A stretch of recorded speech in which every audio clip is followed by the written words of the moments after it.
Stitch number 6 and stitch number 7 is a triple straight stitch and a triple zigzag. Now this stitch I'm going to show you on a folded piece of fabric that's been folded diagonally. So we're stitching on the bias.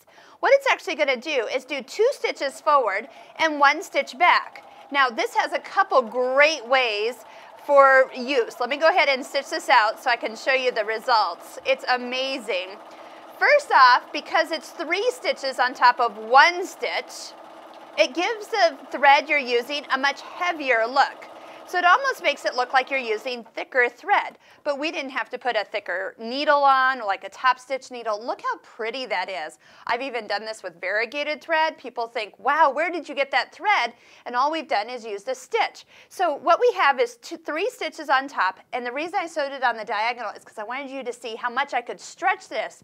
It is considered a stretch stitch. And so a great place this could be used is on a pair of pants, like where the seat of the crotch area is. Boy, wouldn't you want to have a little bit more holding there so your seam doesn't come loose? This is a great stitch to use, nice and reinforced. We can also pick stitch number 7, which is also the zigzag version of this. This almost looks more rickrack-like or decorative.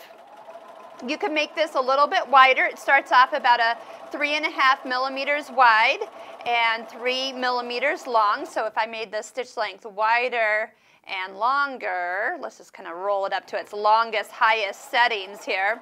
This is very fun. This can actually be used for a hem as well. And also too, with the straight stitch, that would be a great place to use it like on the top of a bag where handles would be inserted in the, like between the lining and the front of the bag, where you're really going to have a lot of weight pulling on that. So if you ever have a pattern that says, you know, stitch over it 3 times, well then it looks like it's homemade because you've just stitched over it and those holes don't line up. So pick one of the stitches in your machine that's built for the reinforcement and decorative work that you're wanting.